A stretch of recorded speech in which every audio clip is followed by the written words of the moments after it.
January will see the launch of a new-look ITV. But as independent television undergoes the most dramatic changes in its 35-year history, how fragile is the system that brings the programmes to the screen?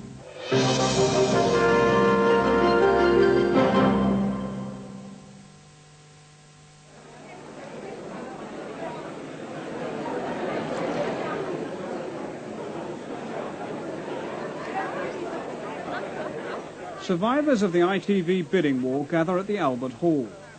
Greg Dyke of London Weekend was one of the winners. So was Central TV's Leslie Hill. They won the blessing of the chairman of the Independent Television Commission, the ITC, Sir George Russell. Leslie Hill, jubilant then and now, bid an unchallenged £2,000 for his licence in the Midlands. But other executives across ITV's 15 companies bid tens of millions to hang on to their jobs, and their old licence to print money is seriously threatened. And now to open the show, Sheila Ferguson. This show is strictly for the customers, not you viewers, but the people who give ITV its lifeblood, the advertisers. Good evening, folks. It's nice to see you advertising. Pick 'em up here together. One big happy family who hate each other very much. The huge bids made by some of the ITV companies and the programme budget plans were calculated in the spring of 1991, making two assumptions. One was that there would be a real growth in television advertising revenue during 1992, and the other was that this year the economy would recover from recession. Unfortunately, neither has happened, and the successful bidders will go into 1993 facing much reduced expectations, and for two or three of the companies, genuine doubts about their ability even to survive. After last year's auction, some companies won their franchises for as little as £2,000, but the overall result was a huge disparity among the winners of the amounts they must pay each year to the Treasury, amounts that will rise with inflation. Today, the business prospects of three of the high bidders, HTV, Good Morning Television and Yorkshire Tyne Tees, are causing concern to the city. This is Zenith Media, Britain's biggest buyer of television advertising time. As a benchmark, what would you think it would be? Well, local news doesn't really have a great appeal to 16 to 34 adults, does it? And here they produce constantly updated advertising revenue forecasts. Zenith's chief executive is Christine Walker. How does she foresee ITV's share? Our view is that 1993 for ITV will be static, and if you look right across the next decade, unlikely to see any growth. I mean, Real growth. and yet it was on the assumption of growth in advertising revenue that the new franchises were awarded. Yes, as I understand it, the ITC based their modelling on growth of about 4.5%, clearly a wrong assumption, and as far as we can see, that there's no early sign of recovery. From next month, what ITV spends on programmes will be controlled by this man, Marcus Plantin, the new network director, already planning 1993's output. You could use Coronation Street as a spoiler. I don't think... These are the new bosses of the ITV Network Centre. These men will commission programmes from the companies and, following a ruling on Friday, direct from independent producers. The ITV company's bid commitments to the Treasury are unalterable, so they can only save money by cutting costs, in particular the amounts of money subscribed here for the network programme budget. And there certainly won't be a margin for profit in the compliance fee. So at the press launch last week, I asked Chief Executive Andrew Quinn if the budget had been agreed. For 93, yes. Is it public? It's not going to be public in its precise composition, but it's in excess of 500 million. I mean, can you be more exact than that? No. Mr. Quinn's reticence is understandable. Flashback to 1 year ago. We can confirm that in aggregate, the successful applicants have allowed for real growth in the size of the network budget. A chart, which is this one, will be available to you in the hard copy. The 1993 network budget was to be at least £600 million in 1993 prices. But we have learned that the actual budget for next year, to be ratified tomorrow, is to be less than £520 million, a reduction of at least £80 million. The ITV companies will be spending nothing like as much as they promised. How disappointed are you that the ITV companies appear to be spending, or about to spend, about 80 to 100 million pounds a year less than you anticipated they'd be spending on programmes? Well, I haven't got the exact figures yet, but that kind of figure does disappoint me. I understand, though, that they've made massive cuts in costs. They're working at it very hard.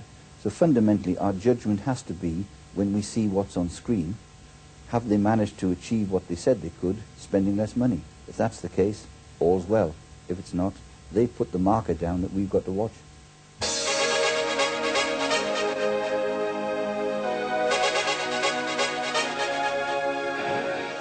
Cutting back the planned ITV network programme budget has been an across-the-board saving, but it may not be enough to save all of the ITV companies that are under financial pressure.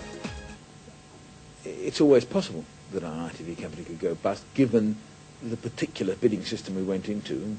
And many of us who set up in advance and said this is a ridiculous system because it requires you to understand what's going to happen to consumer expenditure over the next 10 years.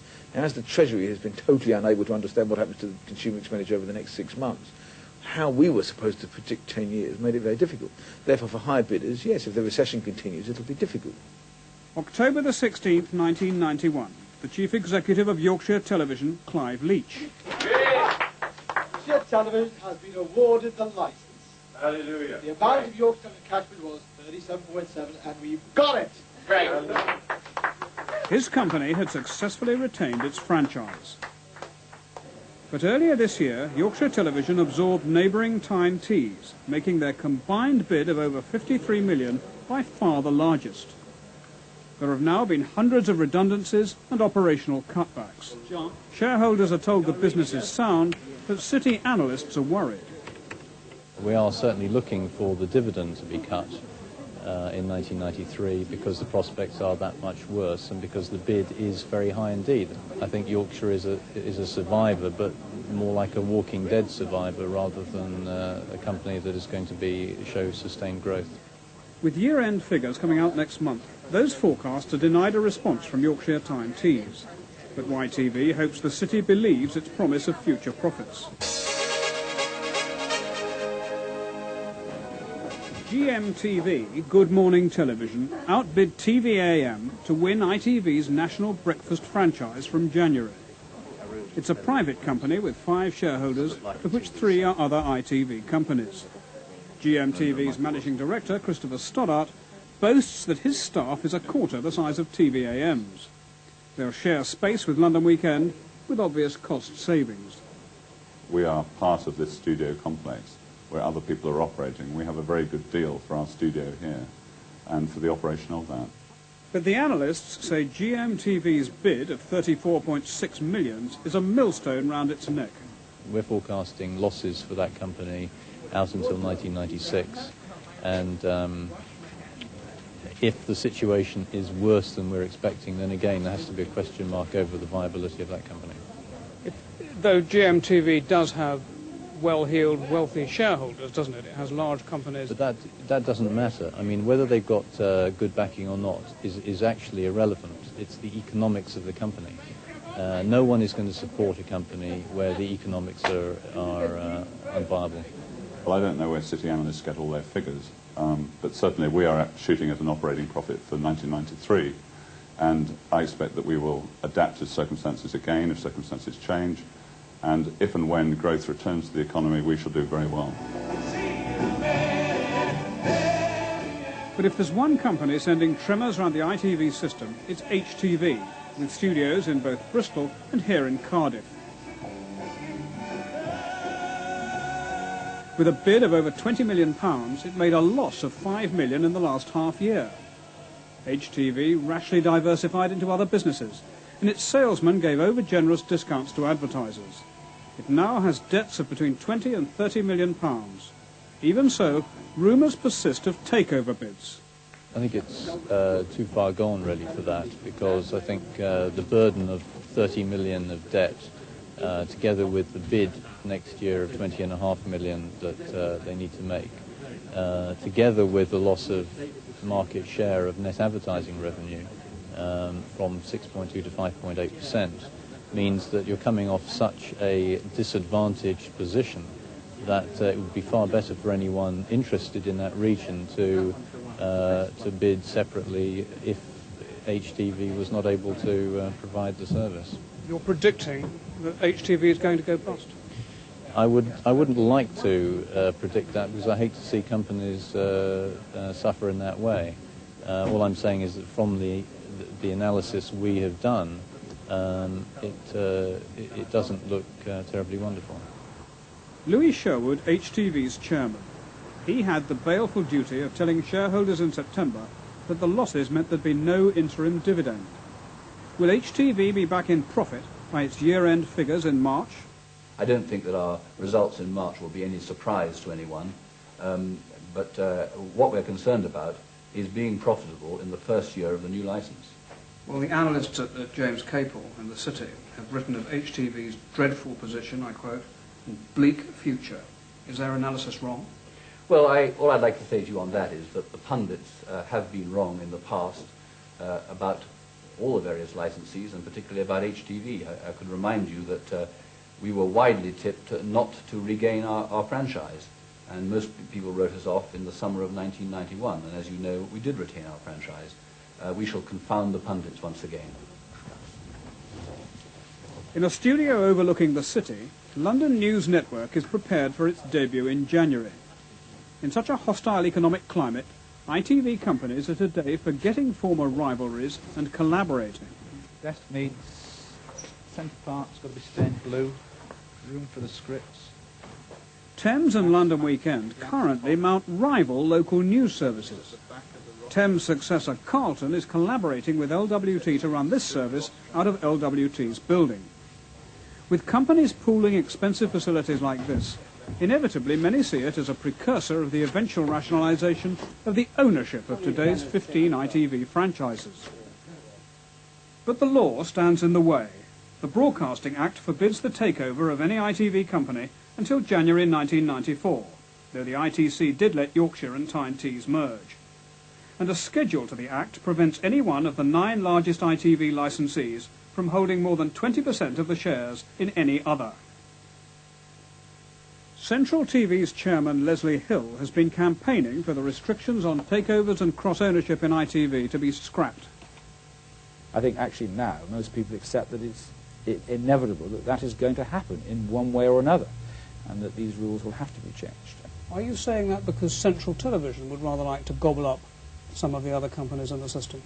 Well, all businesses, I think, ought to want to grow. It seems to me to be extraordinary to put any industry into a position where it can't grow in its core business. It's forced to accept a declining market share. So I don't think it's unreasonable to want to protect that position and try to maintain our market share. And there are some people with what I might call imperialist ambitions, and that's understandable because size is very gratifying to the ego of certain people.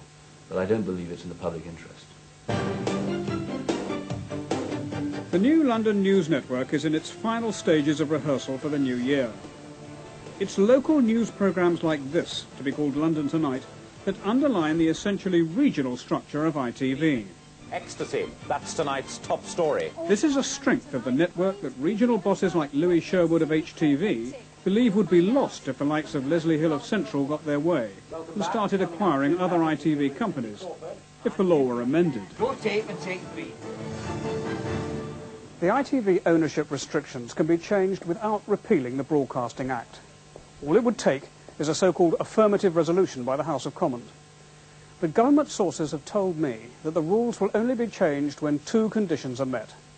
One is that it's recommended by Sir George Russell and the Independent Television Commission. And the other is that the ITV companies should speak with one voice on the matter, and at the moment they don't. But the regulator, the ITC chairman, will have a powerful influence. What does Sir George Russell say now about the restrictions that are in the Broadcasting Act?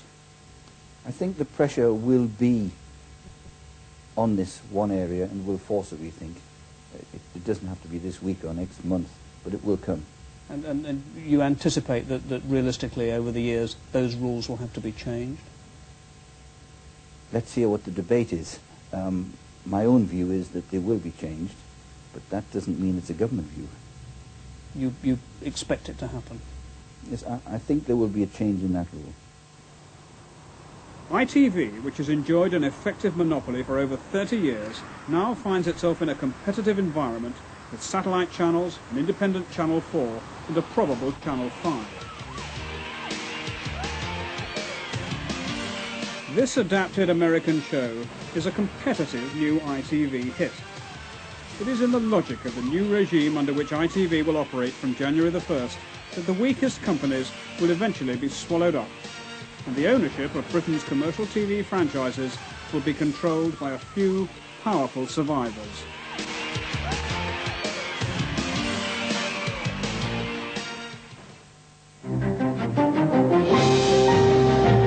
Fart as well, do they? Oh, yes, I do. Yes.